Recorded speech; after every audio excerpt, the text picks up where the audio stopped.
Hello friends, आप सभी लोगों का स्वागत है आपके अपने YouTube channel math classes with Javed sir में। तो फ्रेंड्स, आज हम डिस्कस करेंगे 30 दिसंबर 2024 के मोस्ट इम्पोर्टेंट करंट अफेयर्स के क्वेश्चन को। तो आप इस पूरे सेशन को लास्ट तक ज़रूर देखिएगा। और अगर आप हमारे चैनल पर पहली बार आए हैं तो चैनल को सब्सक्राइब करना ना भूलें, ताकि हमारे द्वारा कुछ भी अपडेट किया जाए उसका नोटिफिकेशन आपको सबसे पहले मिल सके। और इस वीडियो का पीडीएफ आपको हमारे टेलीग्राम चैनल पे मिल जाएगा, जिसका लिंक वीडियो के डिस्क्रिप्शन में दिया गया है। आप उसे वहां से इजीली डाउनलोड कर सकते हैं। तो चलिए आज के सेशन को करते हैं स्टार्ट। तो फ्रेंड्स, पहले हम लोग पिछले दिन के करंट अफेयर्स का क्विक रिवीजन कर लेते हैं। तो कल तो संडे था, कल हम लोगों ने वीकली करंट अफेयर्स का रिवीजन किया था। तो 28 दिसंबर के करंट अफेयर्स का क्विक रिवीजन कर लेते हैं। इसमें पहला प्रश्न हम लोगों ने पढ़ा था, हाल ही में पूर्व प्रधानमंत्री मनमोहन सिंह का निधन हो गया। उन्हें किस वर्ष पद्म विभूषण से सम्मानित किया गया था? तो उन्हें 1987 ईस्वी में पद्म विभूषण से सम्मानित किया गया था। केंद्रीय वित्त मंत्रालय में नए राजस्व सचिव के रूप में किसे नियुक्त किया गया है? तो अरुणेश चावला को केंद्रीय वित्त मंत्रालय में नए राजस्व सचिव के रूप में नियुक्त किया गया। किस संगठन ने 2025 को एआई वर्ष घोषित किया है? तो इसे अखिल भारतीय तकनीकी शिक्षा परिषद ने एआई वर्ष 2025 को घोषित किया है। भारत का पहला डिजिटल म्यूजियम किस राज्य में स्थापित किया गया है? तो यह महाराष्ट्र राज्य में स्थापित किया गया। उत्तराखंड उच्च न्यायालय के मुख्य न्यायाधीश के रूप में किसे नियुक्त किया गया है? तो गुहानाथन नरेंद्र को उत्तराखंड उच्च न्यायालय के मुख्य न्यायाधीश के रूप में नियुक्त किया गया। किस देश ने भारतीय सीमा के पास तिब्बत में स्थित ब्रह्मपुत्र नदी पर दुनिया के सबसे बड़े बांध के निर्माण को मंजूरी दी है? तो इस बांध के निर्माण को चीन ने मंजूरी दी है। हाल ही में एम.टी. वासुदेवन नायर का 51 वर्ष की आयु में निधन हो गया। वह कौन थे? तो वह एक लेखक थे। हाल ही में Ken Betwa river link project का शिलान्यास किसने किया है? तो इसका शिलान्यास प्रधानमंत्री नरेंद्र मोदी ने किया। हाल ही में अंतर्राष्ट्रीय महामारी तैयारी दिवस कब मनाया गया है? तो यह दिवस अभी हाल ही में 27 दिसंबर को मनाया गया। अब चलिए फ्रेंड्स, हम लोग आज के सेशन को कवर कर लेते हैं, जिसमें आज का पहला प्रश्न है, किस देश ने नए स्टील्थ फाइटर जेट J-6 का अनावरण किया है? तो इसका सही विकल्प हो जाएगा सी। आइए क्वेश्चन से रिलेटेड इंपॉर्टेंट पॉइंट कवर कर लेते हैं। तो हाल ही में चीन ने 2 उन्नत स्टील्थ विमानों के डिजाइन का अनावरण किया है।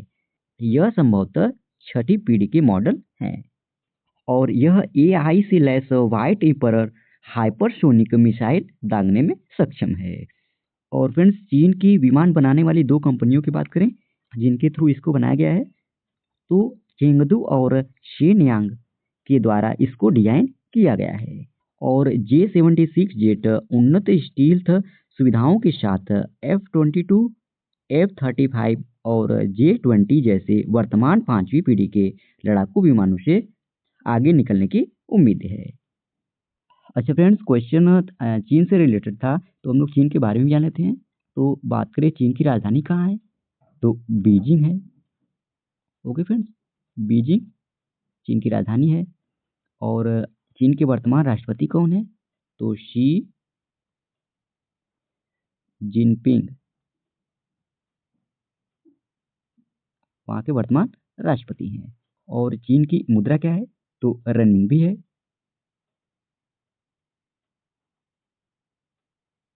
renminbi चीन की मुद्रा है। और फ्रेंड्स, आप लोग यह भी जानते रहिए, चीन क्षेत्रफल की दृष्टि से तीसरा सबसे बड़ा देश है। और ये फ्रेंड चीन का मैप। अगला प्रश्न है, विश्व बैंक की रिपोर्ट के अनुसार 129 बिलियन डॉलर के साथ दुनिया का शीर्ष प्रेषण प्राप्तकर्ता देश कौन बना है? तो इसका सही विकल्प हो जाएगा बी। आइए क्वेश्चन से रिलेटेड इंपॉर्टेंट पॉइंट कवर कर लेते हैं। तो विश्व बैंक की रिपोर्ट के मुताबिक साल 2024 में 129 बिलियन डॉलर के साथ भारत दुनिया का शीर्ष प्रेषण प्राप्तकर्ता देश बना है। 2024 में धन प्रेषण की वृद्धि दर 2023 में दर्ज 1.2% की तुलना में 5.8% होने का अनुमान है। और फ्रेंड्स पिछले दशक में धन प्रेषण में 57% की वृद्धि हुई है, जबकि एफडी में 41% की गिरावट आई है। अच्छा फ्रेंड्स, शीर्ष 3 देशों को भी डिस्कस कर लेते हैं। तो भारत 129 बिलियन के साथ पहले स्थान पर रहा। वहीं दूसरे स्थान पर मैक्सिको 68 बिलियन के साथ दूसरे स्थान पर रहा। और तीसरे स्थान पर 48 बिलियन डॉलर के साथ चीन तीसरे स्थान पर रहा। अच्छा फ्रेंड्स, विश्व बैंक के बारे में भी जान लेते हैं। तो विश्व बैंक की स्थापना 7 जुलाई सन 1944 ईस्वी में हुई थी और विश्व बैंक के वर्तमान अध्यक्ष अजय बंगा हैं। और इसका मुख्यालय कहाँ पर स्थित है? तो अमेरिका के वाशिंगटन डीसी में विश्व बैंक का मुख्यालय स्थित है। कुछ करंट अफेयर्स का रिवाइज भी कर लेते हैं। 2025 में पहले खो खो विश्व कप की मेजबानी कौन करेगा? तो अपना भारत देश करेगा। भारत के 51वें क्रम के मुख्य न्यायाधीश कौन बने हैं? तो जस्टिस संजीव खन्ना बने हैं। भारत का संचार उपग्रह जी-सैट लॉन्च कौन करेगा? तो स्पेस एक्स से लॉन्च करेगा। साइबर सुरक्षा को मजबूत करने के लिए एनसीएक्स 2024 का शुभारंभ किसने किया है? तो अपने भारत देश ने किया है। G20 देशों में सबसे तेजी से बढ़ने वाली अर्थव्यवस्था कौन से देश की है? तो अपने भारत देश की है। सी विजिल 24 किस देश की नौसेना का सबसे बड़ा तटीय रक्षा अभ्यास है? तो यह अपने भारत देश की सबसे बड़ी तटीय रक्षा अभ्यास है। दिग्गज पोलो खिलाड़ी एच.एस. सोढी का निधन हो गया। उनका संबंध किस देश से था? तो उनका संबंध अपने भारत देश से था। भारत का 56वां टाइगर रिजर्व कौन बना है? तो गुरु घासीदास तमोर पिंगला टाइगर रिजर्व। यह भारत का 56वां टाइगर रिजर्व बना है और यह कहाँ पर स्थित है? तो छत्तीसगढ़ में स्थित है। अगला प्रश्न है, भारत के किस राज्य या केंद्र शासित प्रदेश ने 2023 में मलेरिया के 0 मामले दर्ज किए हैं? तो इसका सही विकल्प हो जाएगा डी।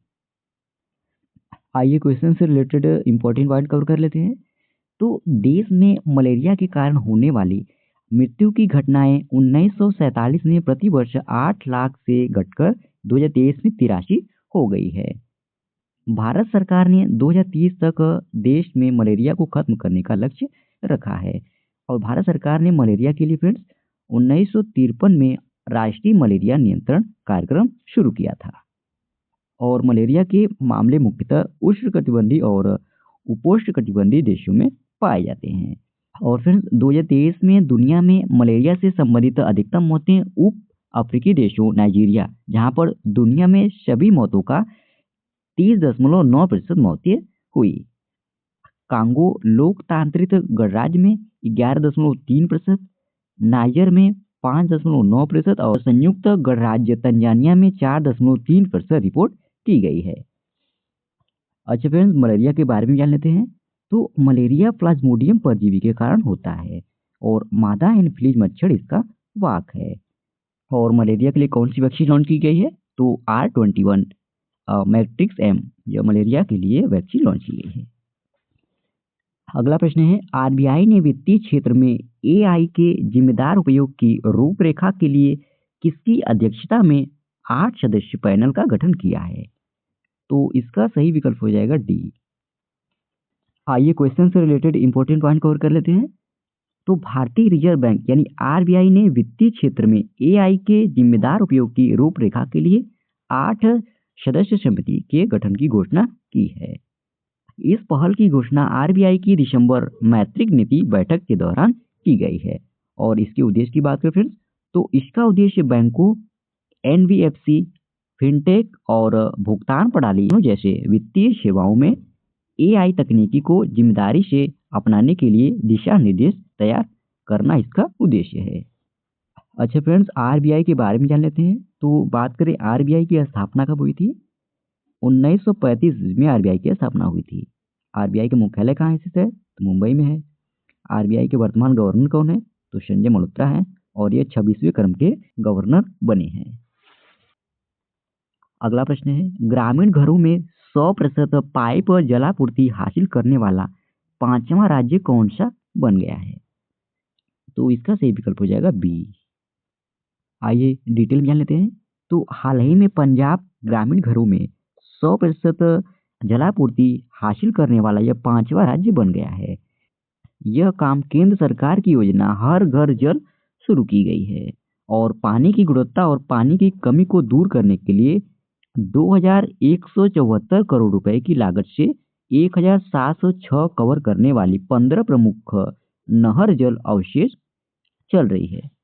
और फ्रेंड्स, इस रिसर्च में करीब 25 लाख की आबादी और 4 लाख परिवारों को फायदा होगा। पंजाब में 10,435 से अधिक गांव को आदर्श का दर्जा हासिल किया है। अच्छा फ्रेंड्स, हर घर जल योजना के बारे में भी जान लेते हैं। तो यह योजना जल जीवन मिशन का एक भाग है। भारत सरकार ने साल 2019 में यह योजना शुरू की थी। यह 2024 तक पूरी करने की बात कही गई थी। और फ्रेंड्स, इसे भारत में जल शक्ति मंत्रालय द्वारा शुरू किया गया था और इसका लक्ष्य देश के हर घर में पाइप जल की सुविधा उपलब्ध कराना है। अगला प्रश्न है, चुनाव आयोग के अनुसार वर्ष 2024 के लोकसभा चुनाव में महिलाओं का मतदान कितने प्रतिशत रहा? तो इसका सही विकल्प हो जाएगा ए, यानी 65.78% रहा। आइए क्वेश्चन से रिलेटेड इंपॉर्टेंट पॉइंट कवर कर लेते हैं। तो आम चुनाव 2024 में 64.64 करोड़ मतदाताओं ने मताधिकार का इस्तेमाल किया। इसमें महिलाओं की जनसंख्या पुरुषों से अधिक रही और महिला मतदाताओं का मतदान प्रतिशत की बात करें फ्रेंड्स, तो 65.78% रहा और पुरुष मतदाताओं का मतदान प्रतिशत 65.55 रहा। और सर्वाधिक मतदान की अगर बात किया जाए फ्रेंड्स, तो असम के धुबरी में 92% मतदान किया गया। न्यूनतम की बात करें, यानी सबसे कम कहां पर मतदान किया गया, तो श्रीनगर में, जहां पर 38% मतदान किया गया था। और सबसे ज्यादा नोटा का यूज कहां पर किया गया था, तो इंदौर में किया गया था। और दुनिया का सबसे ऊंचा मतदान केंद्र कहां पर है, तो यह हिमाचल प्रदेश में स्थित है, जिसका नाम क्या है, तो टसीगंग है। और फ्रेंड्स, चुनाव लड़ने वाली महिला उम्मीदवारों की संख्या की बात करें तो 800 रही, जिसमें महाराष्ट्र में सबसे अधिक 111 महिला उम्मीदवार थीं, उत्तर प्रदेश में 88 महिला उम्मीदवार थीं और तमिलनाडु में 77 महिला उम्मीदवार रही। अगला प्रश्न है, हाल ही में हॉकी इंडिया लीग 2024-2025 की शुरुआत कहाँ हुई? तो इसका सही विकल्प हो जाएगा सी। आइए क्वेश्चन से रिलेटेड इंपॉर्टेंट पॉइंट कवर कर लेते हैं। तो हॉकी इंडिया लीग 2024-2025 उड़ीसा के राउरकेला में बिरसा मुंडा हॉकी स्टेडियम में शुरू किया गया। और फ्रेंड्स, लीग 2 चरणों में होगी। पहला चरण 28 दिसंबर से 18 जनवरी तक चलेगा। उसके बाद दूसरा चरण 19 जनवरी से शुरू होगा और सेमीफाइनल 31 जनवरी को होंगे, जबकि ग्रैंड फिनाले 1 फरवरी 2025 को होगा। अच्छा फ्रेंड्स, हॉकी इंडिया के बारे में जान लेते हैं। तो इसकी स्थापना 20 मई सन 2009 में हुई थी और इसका मुख्यालय नई दिल्ली में स्थित है और इसके वर्तमान अध्यक्ष दिलीप तिर्की हैं। अगला प्रश्न है, भारतीय राष्ट्रीय कांग्रेस यानी आईएनसी किस दिन अपना स्थापना दिवस मनाती है? तो इसका सही विकल्प हो जाएगा सी। आइए डिटेल में जान लेते हैं। तो हर साल 28 दिसंबर को भारतीय राष्ट्रीय कांग्रेस अपना स्थापना दिवस मनाती है। और फ्रेंड्स, कांग्रेस का पहला अधिवेशन 28 दिसंबर 1885 ईस्वी में हुआ था। यह बॉम्बे के गोकुलदास तेजपाल संस्कृत कॉलेज में आयोजित किया गया था और कांग्रेस के पहले अध्यक्ष व्योमेन चंद्र चटर्जी थे और इसमें देश भर के 72 प्रतिनिधियों ने भाग लिया था। और आप लोग यह भी जानते रहे फ्रेंड्स, भारतीय राष्ट्रीय कांग्रेस ने 2022 में अपना 138वां स्थापना दिवस मनाया था। और कुछ एडिशनल इंफॉर्मेशन भी डिस्कस कर लेते हैं। तो अंग्रेजी नौकरशाह एलन एक्टेवियन ह्यूम को संगठन के संस्थापक के रूप में श्रेय दिया जाता है।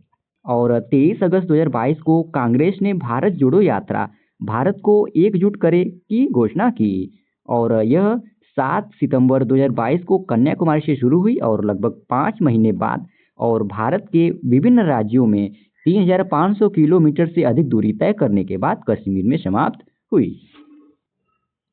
अच्छा फ्रेंड्स, दिसंबर महीने में अब तक जितने भी महत्वपूर्ण दिवस मनाए गए हैं उन सभी दिवसों के साथ हम लोग थीम को भी डिस्कस कर लेते हैं।